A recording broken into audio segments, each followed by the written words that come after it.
Garuda Indonesia, salah satu perusahaan plat merah, tapi juga tercatat di Bursa Efek Indonesia. Artinya ada tanggung jawab publik di sana. Maka jangan main-main. Laporan keuangan adalah hal yang sangat-sangat serius.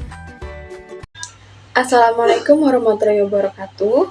Perkenalkan, nama saya Vina Yuliana dari Program Studi Administrasi Bisnis dengan nomor induk mahasiswa 1936010020 dan ada kedua rekan saya, Lisa Teresa dari Program Studi Administrasi Bisnis dengan nomor induk 1936010002. Nama saya Anissa Balkis dari Program Studi Administrasi Bisnis dengan nomor induk mahasiswa 1936010029.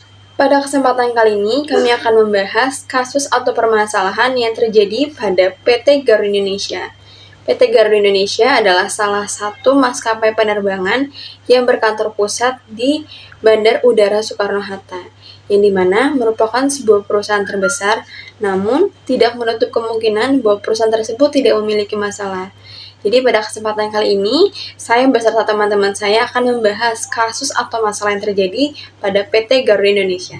Di sini saya akan menjelaskan permasalahan yang terjadi pada laporan keuangan PT Garuda Indonesia yang berawal dari laporan keuangan laba bersih pada tahun 2018. Pada laporan keuangan ini, PT Garuda Indonesia melaporkan laba bersih setara dengan 11,33 miliar. Hal ini sangat melonjak dibandingkan daripada tahun-tahun sebelumnya. Namun, laporan keuangan tersebut menimbulkan polemik lantaran Dewan Komisaris PT Garuda Indonesia, yaitu Bapak Khairul Tanjung dan Pak Doni Oskaria, yang saat ini sudah tidak menjabat, menganggap bahwa laporan tersebut tidak sesuai dengan pernyataan standar akuntansi keuangan. Pasalnya, PT Garuda Indonesia memasukkan sejumlah keuntungan dari PT Mahata Aero Teknologi yang memiliki hutang kepada maskapai Garuda Indonesia terkait pemasangan Wi-Fi yang belum dibayar. Direktur Utama PT Garuda Indonesia, I Gusti Ngurah Aksara Dana Diputra, mengatakan bahwa latar belakang laporan keuangan tersebut menjadi menarik lantaran terjadinya sebuah kerjasama dengan PT Mahata Aero Teknologi,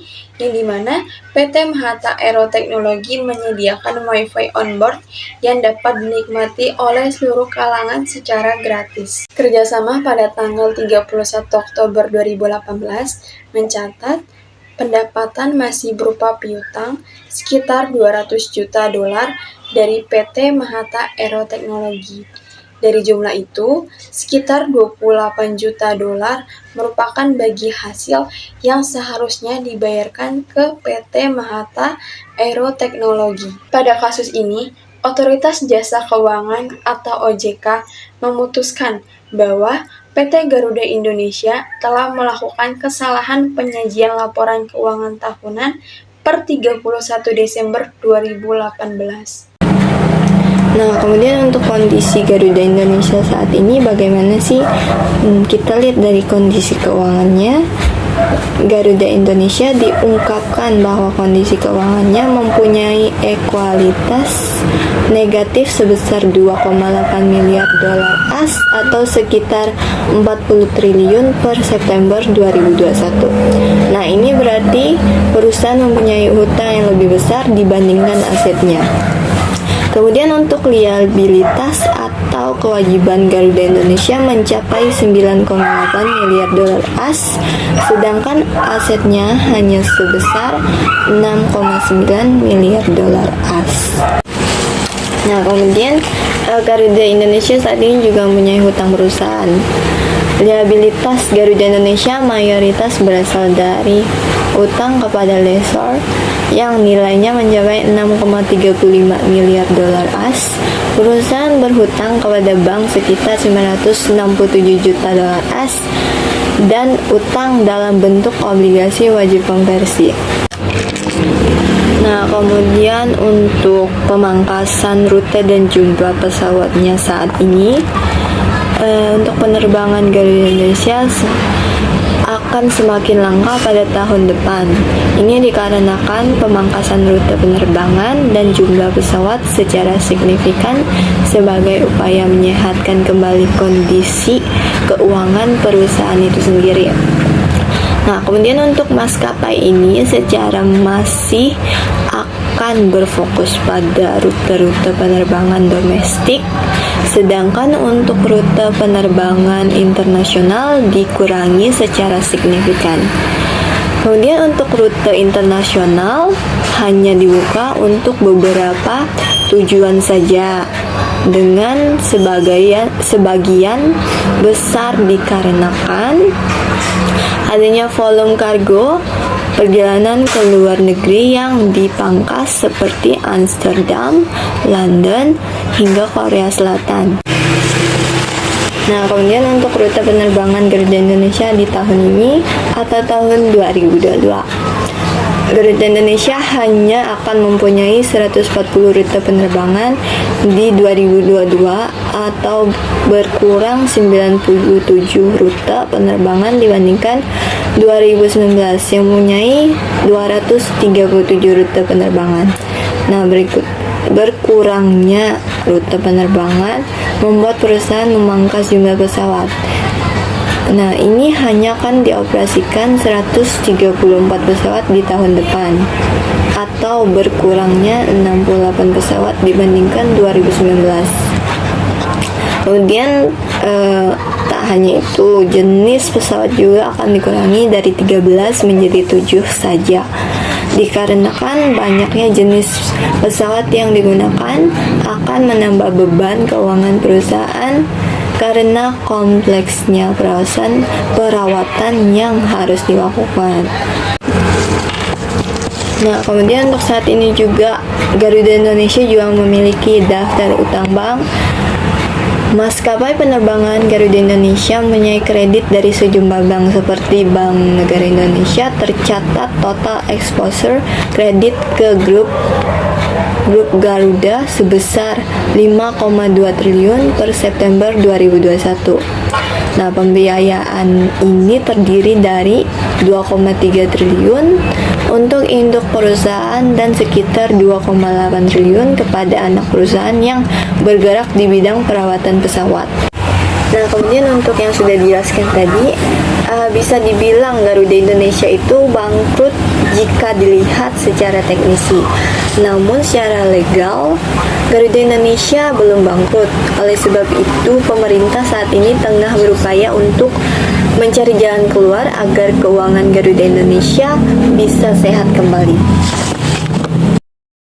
Pengamat penerbangan Jiva Narendra Arifin mengatakan bahwa kondisi keuangan PT Garuda Indonesia terus berdarah-darah atau mengalami penurunan bahkan sejak sebelum adanya pandemi COVID-19. Hal tersebut yakni terjadi beberapa faktor internal, antara lain yaitu biayanya dipakai untuk melakukan sewa pesawat, yang kedua transportasi kru pesawat, dan yang ketiga sewa jasa pihak ketiga. Jadi, artinya, dari sisi strategi pengelolaan keuangan kurang praktis dan banyak pengeluaran yang terlampau sangat besar. Selain itu, adapun hutang yang harus dilunasi oleh PT Garuda Indonesia sebesar 141,6 triliun. Bahkan, maskapai ini telah beberapa kali digugat oleh investor akibat telat membayar hutang. Salah satunya oleh PT My Indo Airlines yang telah menggugat PT Garuda Indonesia di Pengadilan Niaga Pengadilan Negeri Jakarta Pusat. Selain itu, Garuda Indonesia juga kembali terancam pailit akibat permohonan PKPU oleh PT Mitra Buana Corporindo pada tanggal 22 Oktober 2021. Melihat kondisi PT Garuda Indonesia saat ini yang sedang terancam pailit, pemerintah disarankan untuk mengganti maskapai terbaru sebagai penggantinya dari PT Garuda Indonesia. Lalu yang poin keempat, apa sih kebijakan yang diambil oleh manajemen dalam memperbaiki operasional Garuda Indonesia? Yaitu Garuda Indonesia melakukan sejumlah langkah untuk mengurangi tekanan likuiditas dan meningkatkan posisi keuangan grup dengan meliputi yang pertama melakukan negosiasi kepada kreditur agar grup mendapatkan relaksasi pembayaran hutang. 2. Melakukan negosiasi dengan lessor untuk mendapatkan skema yang lebih baik bagi operasional grup, termasuk tidak terbatas pada pengurangan pembayaran sewa bulanan dan dana cadangan pemeliharaan, dan merubah ke pengaturan power by the hour. Ketiga, melakukan rasionalisasi positif jumlah karyawan sesuai dengan rencana jangka panjang perusahaan. Keempat, mengajukan permohonan kepada instansi yang berwenang di pemerintah untuk pencairan sisa dana fasilitas obligasi wajib konversi. Yang kelima, memohon kepada instansi yang berwenang di pemerintah agar grup mendapatkan relaksasi pembayaran kewajiban perpajakannya. Lalu, manajemen grup telah mengkaji proyeksi arus kasnya. Proyeksi arus kas mencakup periode tidak kurang dari 12 bulan sejak tanggal 31 Desember 2020 dan telah diperpanjang untuk periode tidak kurang dari 12 bulan sejak tanggal otorisasi laporan keuangan konsolidasian.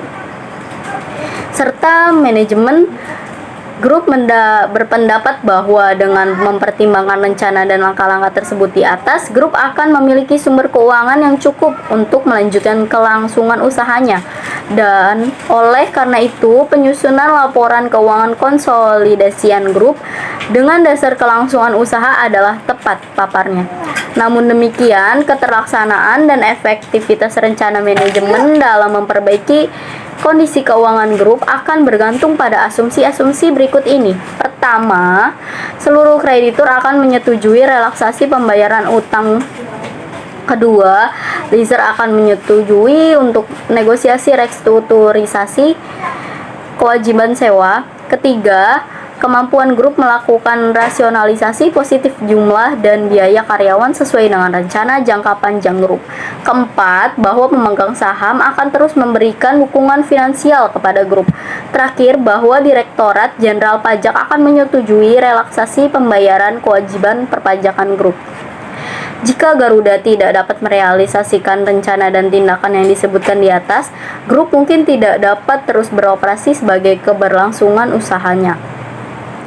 Laporan keuangan konsolidasian ini tidak mencerminkan penyesuaian yang diperlukan jika melanjutkan kelangsungan usahanya, katanya.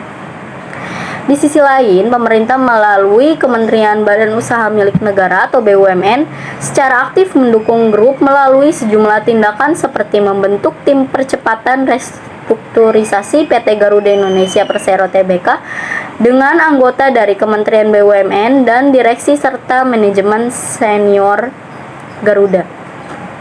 Tim ini dibantu oleh penasihat keuangan, hukum, dan konsultan strategi yang bereputasi internasional untuk merumuskan rencana restrukturisasi grup.